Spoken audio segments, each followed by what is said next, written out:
2026ஆம் ஆண்டு மார்ச் 6ஆம் தேதி உலகமே எதிர்நோக்கும் சனி பகவானுடைய பயிற்சி திருநள்ளாறில் வாக்கிய பஞ்சாங்கப்படி. இந்த திருநள்ளாறில் சனி பயிற்சி ஆக போகிறது 12 ராசி நேயர்களுக்கும் யார் யாருக்கு நன்மை யார் யாருக்கு தீமை என்பதை ஒரு யதார்த்தமான அனுபவ மொழியாக உங்களோடு பகிர்ந்துக்க போகிறேன்.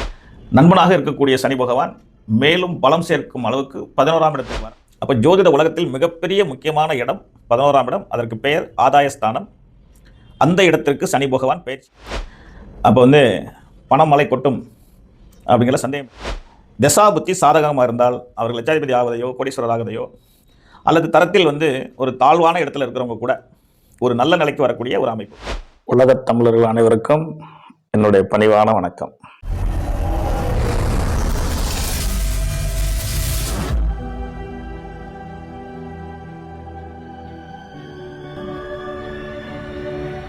உலகத் தமிழர்கள் அனைவருக்கும் என்னுடைய பணிவான வணக்கம். எல்லோரும் எல்லா நலன்களும் பெற்று வாழ அன்னை பராசக்தியும் மகாதேவனும் அனுக்கிரகம் பண்ணுவார்கள். இன்று 2026ஆம் ஆண்டு மார்ச் 6ஆம் தேதி உலகமே எதிர்நோக்கும் சனி பகவானுடைய பயிற்சி திருநள்ளாறில் வாக்கிய பஞ்சாங்கப்படி. இந்த திருநள்ளாறில் சனி பயிற்சி ஆக போகிறது 12 ராசி நேயர்களுக்கும் யார் யாருக்கு நன்மை யார் யாருக்கு தீமை என்பதை ஒரு யதார்த்தமான அனுபவ மொழியாக உங்களோடு பகிர்ந்துக்க போகிறேன்.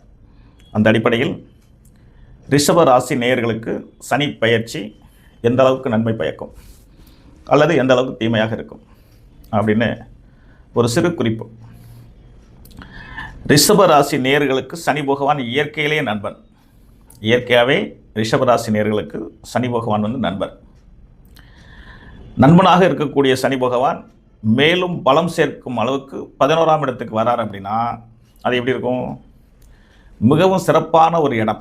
ஜோதிட உலகத்தில் கெட்ட இடம் நல்ல இடம், நல்லவர்கள் கெட்டவர்கள் அப்படின்னு ஒரு அத்தியாயம் உண்டு. அந்த அத்தியாயத்தில் நல்ல இடம் என்ற இடத்தில் நிறைய இடங்கள்.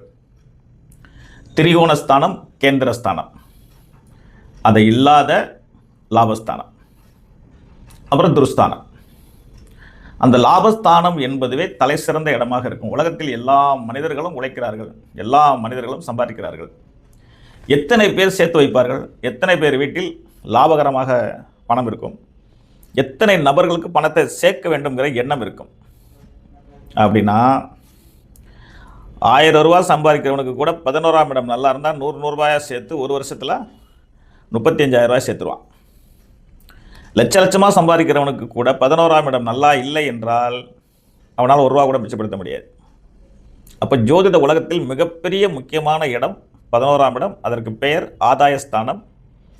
அந்த இடத்திற்கு சனி பகவான் பயிற்சியாக போகிறார் ரிஷப ராசி நேயர்களுக்கு. அப்போ பணம் மலை கொட்டும் அப்படிங்கிற சந்தேகம் இல்லை. ஏன்னா அண்ணா பணமலை கொட்டும் அப்படின்னு சொல்கிறார், உண்மையாக இருக்குமோ அப்படின்னு சொன்னால் 90% உண்மையாக தான் இருக்கும். அதுக்கு என்ன காரணம்? துணையாக இருக்கணும்னா ஜனனகால ஜாதகத்தில் தசாபுத்தி சாதகமாக இருந்தால், சனீஸ்வர பகவானுடைய ஆதாயமும் கூட இருந்தால் ரெட்டிப்பு வெற்றி அல்ல 100 மடங்கு வெற்றி பெற வாய்ப்பு இருக்கிறது. ஜனனகாலத்தில் ஒரு மனிதன் ஜாதகத்தில் ரிஷப ராசியில் பிறந்தவர்களுக்கு தசாபுத்தி சாதகமாக இருந்தால் அவர்கள் லட்சாதிபதி ஆவதையோ கோடீஸ்வரர் ஆவதையோ அல்லது தரத்தில் ஒரு தாழ்வான இடத்துல இருக்கிறவங்க கூட ஒரு நல்ல நிலைக்கு வரக்கூடிய ஒரு அமைப்பு. ஆனால் கோடீஸ்வர யோகங்கிறது எல்லாருக்கும் தித்திக்கிறது இல்லை, லட்சாதிபதி யோகங்கிறது எல்லாருக்கும் தித்திக்கிறது இல்லை. சாதாரண பாமரன் ஒரு பணக்காரனானால் அது ஒரு நன்மை தானே. அந்த அளவுக்கு தான் அவங்களுடைய ஜாதக கட்டத்தில் உயர்வு வரும். கோடீஸ்வரன் மேலும் மேலும் கோடீஸ்வரர் ஆகிடுவார், ஆனால் பாமரன் சற்று பணக்காரன் ஆகிடுவார். காரணம் அவர் வாங்கி வந்த யோகம் அவ்வளோதான் இருக்கும். அப்போ தசாபுத்தி சாதகமாக இருந்தால் அனைத்தும் நன்மை. என்ன மாதிரி நன்மைகள் நடக்கும்? சின்ன குழந்தைங்களா இருந்தால் ஆரோக்கியம் கிட்டும். பள்ளி கல்லூரியில் படிப்பவர்களுக்கு மிக நல்ல ஒரு உயர்வான மார்க் வாங்குவாங்க. இறுதி ஆண்டு கல்லூரியில் இருக்கிறவங்களுக்கு நல்ல ஒரு மார்க்கோட பட்டம் பெறுவார்கள். 10ஆம் வகுப்பு 12ஆம் வகுப்பில் படிக்கக்கூடியவர்கள் நல்ல முதல்நிலை மார்க் வாங்கி வெளியே வருவாங்க. படித்து முடிச்சுட்டு வேலைக்காக காத்துட்ருக்கேன் சார், அவங்களுக்கு நல்ல வேலை உடனடியாக கிடைக்கும். உள்ளூர்லேயும் கிடைக்கலாம், அயல்நாட்டிலையும் கிடைக்கலாம். ரொம்ப நாளாக வீட்டு கனவு கனவாகவே இருக்குது சார், வீடு கட்டுறதுக்கு வாய்ப்பு இருக்கும். திருமணத்தை தேடி ரொம்ப நாளாக அலைஞ்சிட்ருக்கோம் சார், திருமண வயதில் உள்ளவர்களுக்கு திருமணம் நடக்கும்.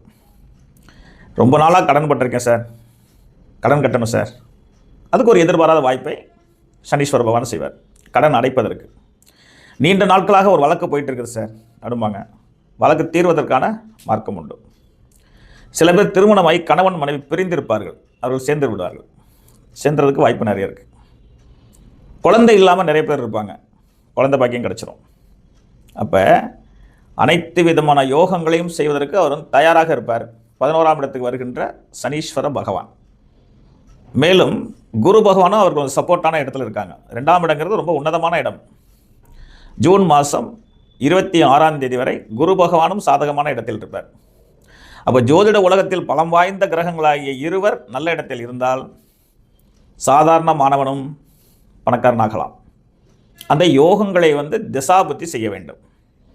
ஜனன காலத்தில் நமக்கு அதற்கான அமைப்பு இருக்க வேண்டும். அப்படி இருந்தால் வெற்றி என்பது நிச்சயம் என்பதில் எந்த சந்தேகத்திற்கும் இடமே வேண்டாம். ஆகவே சனீஸ்வர பகவான் 11ஆம் இடத்திற்கு பயிற்சியாவது ரிஷபராசி நேயர்களுக்கு ஒரு பொன்னான காலம் என்பதில் சந்தேகத்திற்கு இடமே இல்லை.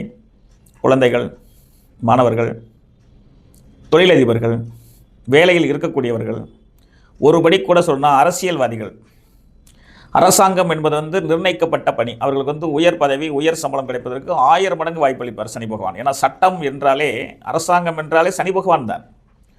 அந்த சனீஸ்வர பகவான் 11ஆம் இடத்துக்கு வந்தால் அரசாங்க பதவியில் ஒரே இடத்துல இருந்துட்டுங்க சார், எனக்கு மாற்றமே இல்லை அப்படிங்கிறது நல்ல மாற்றம் கிடைக்கும்.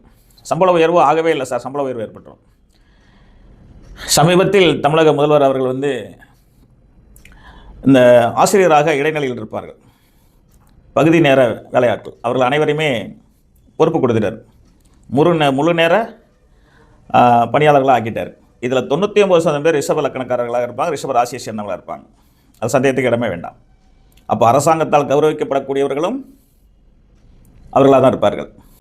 இதுபோல்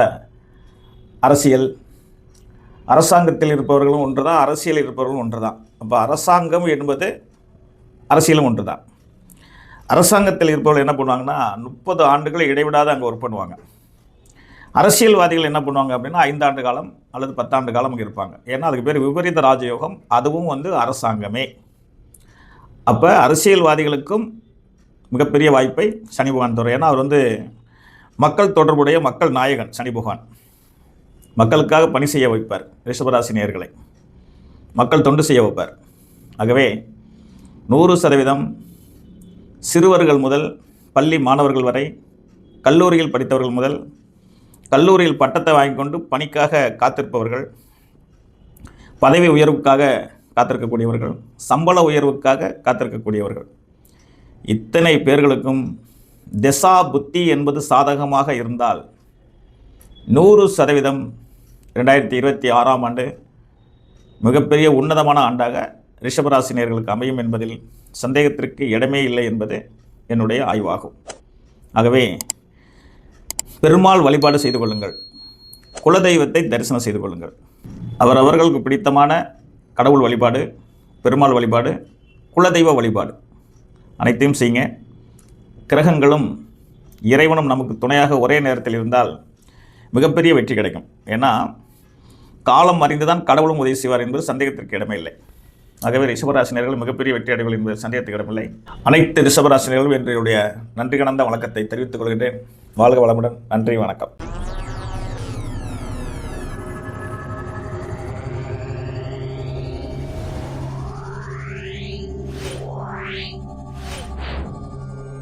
Yeah.